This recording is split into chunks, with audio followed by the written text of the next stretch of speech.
देखो इसी प्रश्नावली का उदाहरण नंबर जो 5 है उसमें कह रहा है कि कर्ण 3 एक अपरिमेय संख्या है। क्या है पूछा गया है? कर्ण 3 एक अपरिमेय संख्या। दो की जगह क्या कर देना? 3। क्या कर देना है? 3। आपको लिखना है हल में। क्या लिखना है? हल में। यहां लिख देना माना कि कर्ण 3 एक परिमेय संख्या है। क्या लिख देना है? परिमेय संख्या है। ध्यान से देखना है। तो हमने इसके विपरीत लिख दिया। पूछ रहा था अपरिमेय, हमने क्या लिख दिया? परिमेय। जब परिमेय संख्या है तो कर्ण 3 है और आपको पता है कि जो परिमेय संख्या है वो P बटे Q के रूप में लिखी होती है। किस में लिखी होती है? P बटे Q के रूप में लिखी होती है। यहां कुछ नहीं तो क्या मानोगे? 1 मानोगे। और यहां बराबर में संख्या तो क्या करते हैं? त्रियक गुणा। क्या करते हैं? त्रियक गुणा करते हैं। त्रियक गुणा कर लेंगे, इसका गुणा इसमें करेंगे Q का, तो कितना हो जाएगा? कर्ण के 3Q बराबर 1 का P में करेंगे तो कितना हो जाएगा? P। पहला पद बन गया, दूसरा पद बायां पक्ष और दायां पक्ष बन गया है। तो क्या लिखेंगे? दोनों पक्षों में वर्ग करने पर तो पहला पक्ष हो गया तो कर्ण 3 और Q, इसका भी वर्ग करेंगे। और दूसरा क्या है? P, इसका भी वर्ग करेंगे। यहां वर्ग से वर्ग कट जाएगा तो कितना हो जाएगा? 3Q और Q का वर्ग करेंगे Q स्क्वायर और P स्क्वायर। तो आपको पता है कि यहाँ कितना हो? Q स्क्वायर बराबर P स्क्वायर बटे के कितना हो जाएगा? Q। भाषा क्या लिखोगे? 3 P स्क्वायर से विभाजित है तो P भी कितना होगा? P भी कितना होगा? 3 से विभाजित है। तो यहां क्या लिख देंगे? अतः इसको आप समीकरण 1 मान लीजिएगा। अतः 3 से P स्क्वायर विभाजित है तो P भी 3 से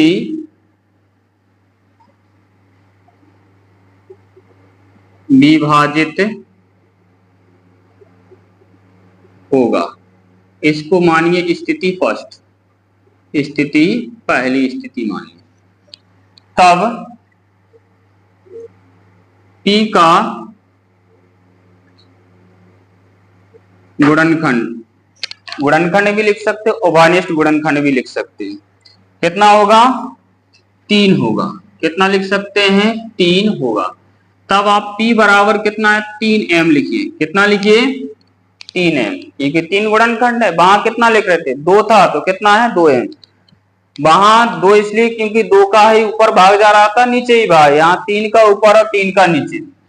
तो आप लिखेंगे P का मान समीकरण 1 में रखने पर, 1 में रखेंगे। 1 को आप वैसे के वैसे उतार लीजिए। यहाँ पर कितना है? ये 3Q स्क्वायर बराबर P स्क्वायर। 3 का 3 है, Q का Q बराबर का बराबर। P का मान कितना दिया गया है? 3m और यहां स्क्वायर है तो आप स्क्वायर लगा दीजिए। कितना है? 3Q बराबर तंत्र का 9m स्क्वायर। देखो हमको यहाँ m स्क्वायर निकालना। क्या निकालना है?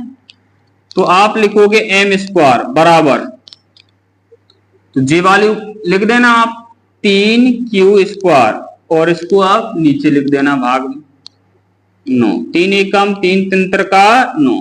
तो m स्क्वायर बराबर Q स्क्वायर बटे कितना आ जाएगा? 3। तो यहाँ भाषा क्या लिखेंगे?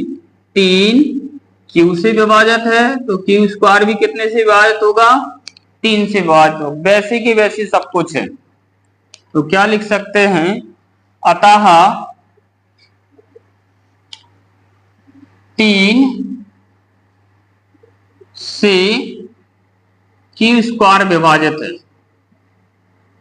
विभाजित है तो क्यू स्क्वायर भी 3 से विभाजित होगा,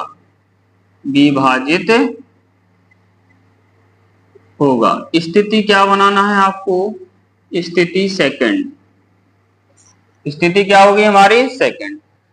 यहां सेकंड स्थिति हो गई तो आप यानी क्या लिख सकते हैं, स्थिति 1 व 2 से, स्थिति 1 व 2 से स्पष्ट है कि